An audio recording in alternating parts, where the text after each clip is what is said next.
Dear students, this is Act 2. This is Dr. Zulfa first, you know. This is Act 2, which is 4 scenes of Macbeth tragedy. We are going to discuss them and to have some questions which are very important for you to understand the general situation. We see here in the beginning of Act 2, Scene 1, that Banquo and his son, Fleece, are walking in the hall, in one of the halls of Macbeth's castle. And Banquo says that he cannot sleep. He wishes, look at the second line, the last sentence, he wishes to stay awake because his sleep has lately inspired cursed thoughts. He wishes to stay awake. Now he wishes, he did not want to sleep because he expected, as if he wanted to say that, because he expected that something wrong would happen, because his sleep has lately inspired him cursed thought. When he went to bed, he imagined or his thoughts brought cursed images about an expected crime, that might the king be killed. Cursed thoughts, أفكار ملعونة. So this is a matter of allusion. As a literary device, it's allusion, kinaya. Here, allusion, which here, as you see here, is allusion which refers to Banquo's doubts that a crime might be committed. Okay? It refers to Banquo's doubts that a crime might be committed. This is a type of allusion, as I said. Now, what is the allusion? I want to remind you of the expression allusion as a literary device. In literature, allusion as a literary device, an implied or indirect reference. You refer to something indirectly, to maybe a person, maybe an event, or other things as a part of another written text. Most allusions are based on the assumption that there is a body of knowledge that is shared between the author and the reader. Do we share knowledge with Shakespeare here, or do we share knowledge with Banquo? You are a reader. Do you know why Banquo says that, or why Banquo said that? I say yes, because we know that Banquo knows about the prophecy and about his friend's Macbeth ambition. So he expected that a crime would be committed. Okay, so this is the allusion. The reader knows something and the author knows something else, and he refers to it indirectly. The cursed thoughts, the doubts of Banquo that a crime would be committed. This is the allusion in this area. Still, you can read the details here, more details, but here is a question. Banquo and his son Fleece are expected to be murdered after Duncan. Explain why. Okay, so why do you think that? Or how to explain it? Macbeth, because Macbeth knows that Banquo know about the prophecy, and the others, so he may tell others when the king is killed. Banquo may tell others that there was a prophecy that was told to Macbeth by the witches. This is one.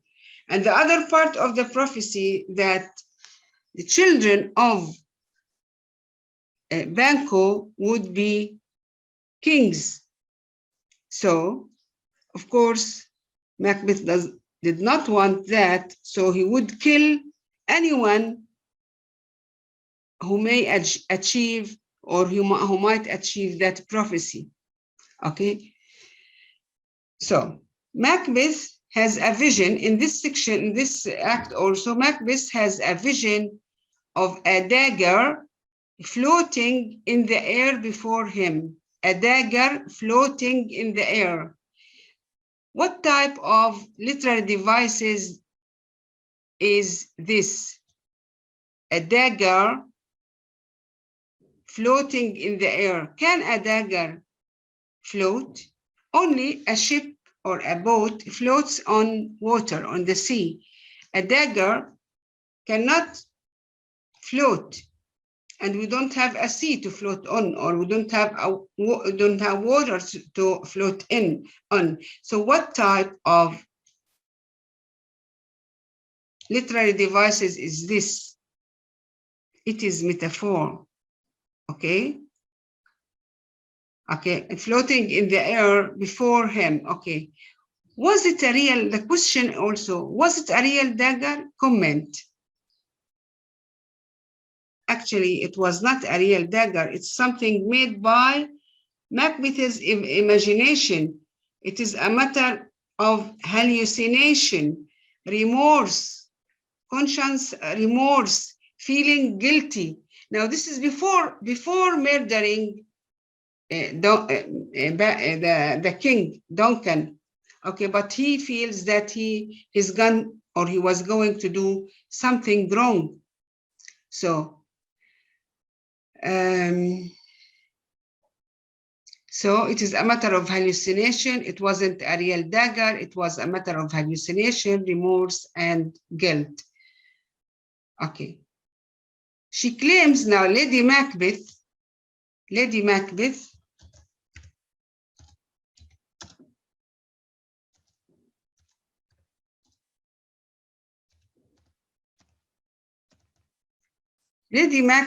claims that she would have killed Duncan herself, except that he resembles her father's sleeping, or resembles her father while he was sleeping. Okay? This is the first time Lady Macbeth shows herself to be a weak woman. Okay, this is an aspect of weakness also, and I consider it that an aspect of selfishness. She does not want to kill him. She wants somebody else to kill him. Okay, now, because she did not want to be known as a murderer. She wanted her husband to do that. So it is a matter of selfishness also. Okay. In scene 2, the main question here, why did Banquo threats Macbeth? As I said before, because he knows about the prophecy, and because in the second part of the prophecy, his children were expected to be kings. After murdering Duncan, who is the next to be killed and why? Also the same question, the same answer. Banquo and his son Fleece were expected to be killed because, or maybe even all of Banquo's family, not only Fleece, because of the prophecy, the two parts of that he knows about the prophecy, and the second part of the prophecy that his children will be kings. Here, in the other part also of Act 2, if you read it well, read the summary well, but here I want you to focus on this colored in yellow. This part colored in yellow, the 7th, I think, or 8th line. She claims that she would have killed Duncan herself, except that he resembled her father sleeping. This is the first time she appeared weak. Okay, this is very important when you say, we have to analyze Lady Macbeth's character.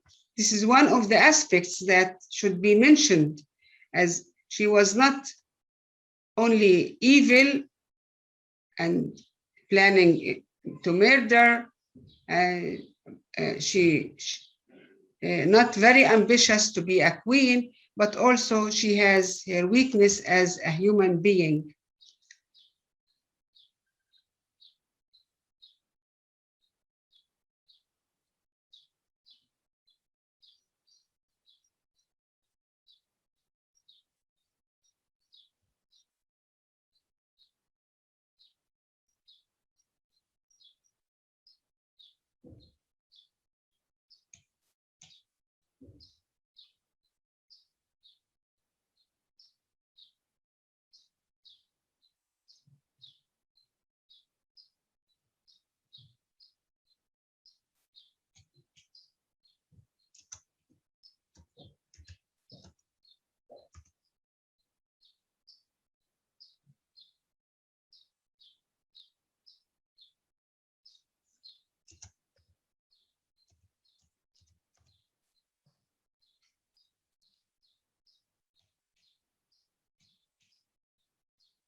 What does her claim mean?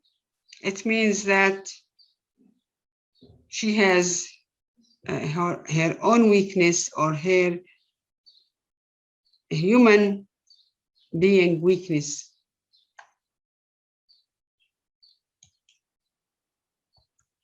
Now here, the following sentences are important because they reflect, or they show, the fears and the feeling guilty of the Macbeth's family. Macbeth's fears about the murder is echoed by several portentous sounds and visions. Several portentous sounds and visions. A famous hallucination, dagger, being the most striking vision. The dagger is the first in a series of guilt-inspired hallucinations that Macbeth and his wife experienced. Okay, actually there was no dagger floating in the air. Okay, Macbeth's unquenched sense that there is blood on his hands that cannot be washed clean. That cannot be washed clean. It's another vision. He imagined that his hands were covered with blood, and this type of blood could be never cleaned. Okay, nothing, no blood on hands. You know, if you have blood on your hands, you can wash it in any way. You can remove it in any way. But this type of blood, which is imagination blood, cannot be cleaned. He imagines his hands smeared with blood every day and every time, because what is done is done. The King Duncan was killed and finished. Now he is a murderer. Macbeth is a murderer, and his wife planned to murder Duncan. So it is a matter of imaginative blood, or which reflects their feelings of the guilt. Okay, Lady Macbeth eventually realizes the guilt that the blood symbolizes needs more than water to be cleaned away. Also, this blood does not, for Lady Macbeth, in her speech, she said that this blood needs more than water to be cleaned away. So it can never be cleaned away. The man or the king was killed, so nothing to do after murdering the king. Her hallucination later in the play, in which she washes her hands. Now she was acting as someone, or imagining herself washing her hand in a matter of hallucination. Also, the matter is a matter of feeling guilty, feeling how their crime was awful. Okay. It is a matter of irony to her insistence that a little water cleans us from this deed. Now, before murdering Duncan, when she was planning to kill Duncan, she said to her husband and to herself, a little water cleans us from this deed. Yani we will kill him and we will wash the blood from our hands and finish. But what happened is the opposite. She's trying to wash her hands, but she imagines that she's washing her hands, but she cannot. It means that the guilt is attached to them. Okay, the guilt began to be a part of their life.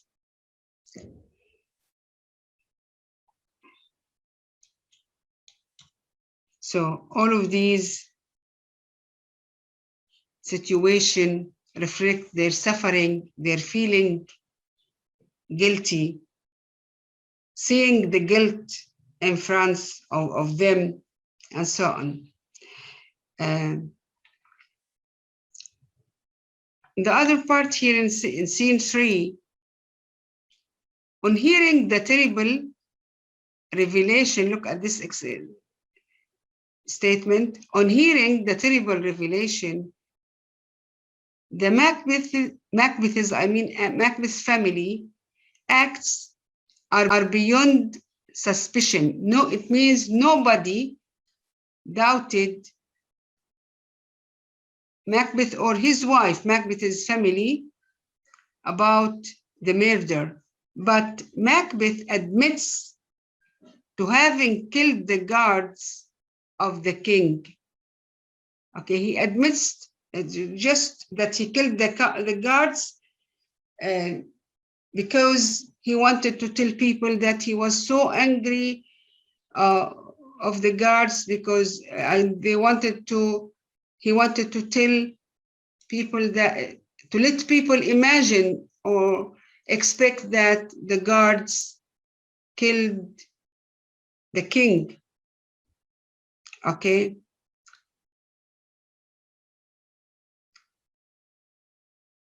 After announcing the murder of Duncan, the assembled Danes of Scotland resolved to avenge to the act of treason. Now here it is a situation after murdering the king. The Danes of Scotland assembled, met together, grouped together, and announced or said or decided that they would kill, would avenge or kill the murderer. Here is also a type of allusion that it's another here. The whole idea is a type of allusion that the murderer would be killed. It means that Macbeth would be killed. Okay, one day he would be killed. Malcolm and Donalbain,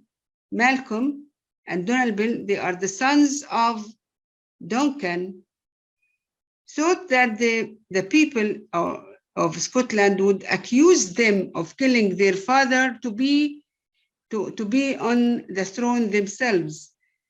Because, okay, when the king dies, his son follows him, and he announced his son Malcolm as his heir, Wali al-Ahd. Okay, now he wants, some people would imagine that Malcolm killed his father to be the king. He does not want to wait till his father dies by himself. Okay, so Malcolm and Donalbain flee, ran away, or escaped to Ireland.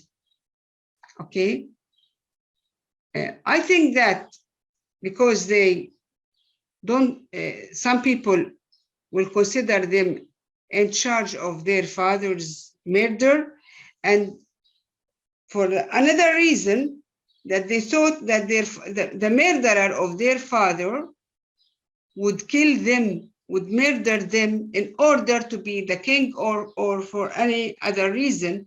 However, they doubted that there was a crime, and not the murderer, they doubted that the murderer would kill them. That's why they ran away, for two reasons. Okay. While Macduff goes to awake the king, Macduff is one of the Danes of Scotland. While Macduff goes to wake the king, Lennox remarks upon the extraordinary weather of the previous night. You see, now here wants to say that nature here felt, as if nature felt the awful crime, or felt the treason. الطبيعة أحست بالخيانة. Okay, so his catalog of unnatural events, he describes the unnatural events or the angry nature, high winds, screaming and wailing voices, screaming and wailing voices, صراخ وعويل, screaming and wailing voices, the calling birds, and tremors in the earth. You see, all of these horrible, awful things reflect the thought that there was which happened in the nature, as if the nature was angry, saying that a crime is being committed, someone is being murdered. Okay?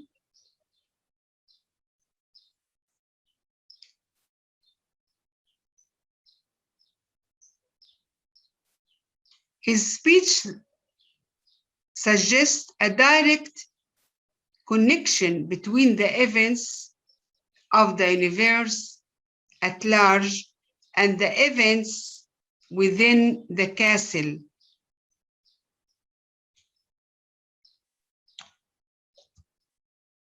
You see? So the nature was angry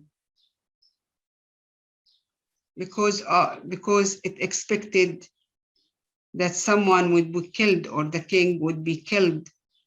Okay. Now, Macbeth and other Danes rapidly swear to meet in a manly readiness to avenge this act. Okay? Treason, or as it is written here, treasonous malice. Okay.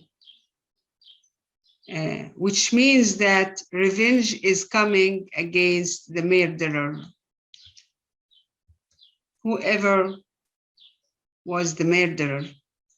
Malcolm and Donald Ben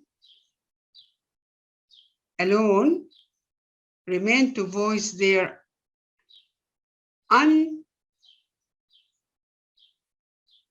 to Malcolm and his brother, the sons of the king, remain to voice or to express their understandable concerns.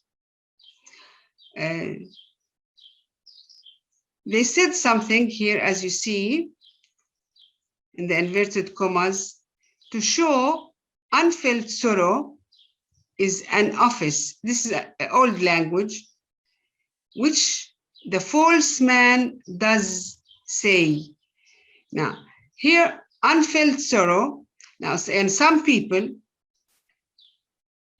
showed that they were sorry for the king's murder, but it wasn't real sorrow, unfelt sorrow. It was unfelt sorrow, and he did not feel sorry, real sorrow.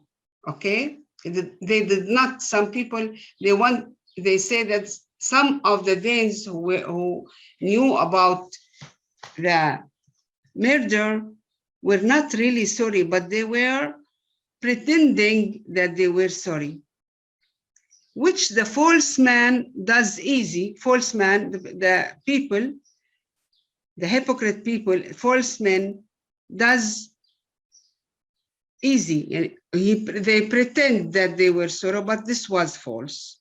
They were false people. But it is easy for someone to do something like that, to express false feelings.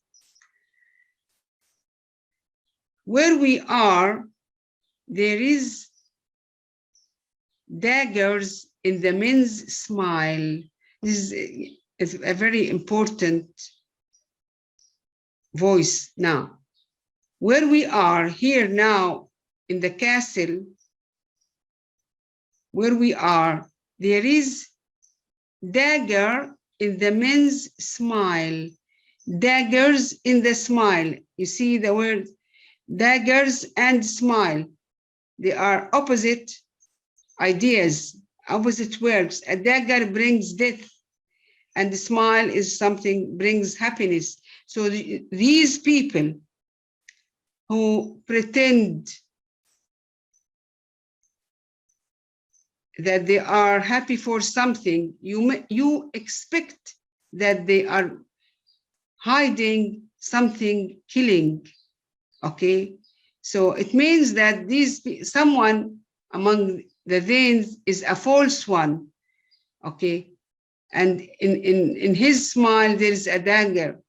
Okay, he is the one who killed the king. He is a false man. There is one among these people. There's a dagger in their smile.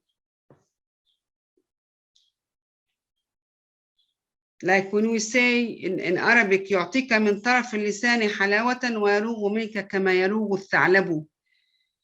Okay, how a fox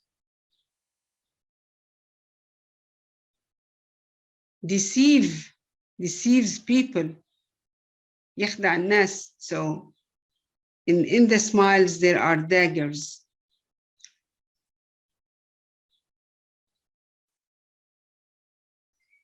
Okay. These words of Malcolm and his brother Donald Ben, express their doubt that the guards are not the murderers, but someone else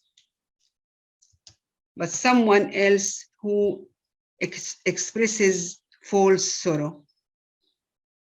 Okay. Another situation, an old man who heard of the king's murder expresses his belief that it is a crime and a treason, seeing that daylight has been replaced by night. You see, again, he wants to say that Scotland, who was living a very stable, a very good life, will suffer dark life, will suffer darkness. He says that the daylight has been replaced by night. After killing the king, Scotland will suffer. A falcon, a bird of prey, has been killed by an owl. Here you see the metaphor. A falcon, he refers to the king. It is a type of allusion, and it is also a metaphor. A falcon, in a falcon, he refers to the king. But actually, the king, the Duncan, is not a falcon, is not a bird. Okay, so it is a type of metaphor, and it is an allusion too, because it refers to something that we know. Okay, and has been killed by an owl, owl al-buma, a very little or small creature which is hated, which is a hated creature. So the murderer is he considered the murderer as despised one, as a miserable one, as a very little one when compared to the king, the falcon, Saqr, and the owl, al-buma. So you see the comparison. It brings to mind how great the king was and how weak and how despised, how miserable the murderer was. A much smaller creature, and the horses of the king's stables, the horses in the stables, are said to have eaten each other. He refers here the horses in the king's stable are said to be eaten by each other. He imagines, the old man expects that, or imagines the chaos, الفوضى والانفلات والاضطراب, chaos that would happen after murdering the king. The people will eat each other, the horses will eat each other, or that someone of the king's followers murdered him. Okay, it has many connotations. The falcon here refers to the murdered king, and the owl refers to the murderer, and the horses refer to the violent actions that will take place, chaos, the chaos that will take place,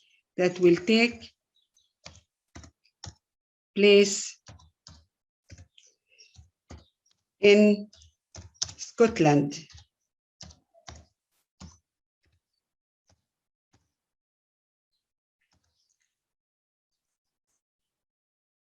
Okay, Macbeth is crowned the king of Scotland. This is the end of this act, that Macbeth was crowned. The second prophecy achieved. Macbeth is a king because the king's son Malcolm and the other one fled to, or escaped to, Ireland. So now the road is paved for Macbeth to be the king. So he was crowned the king.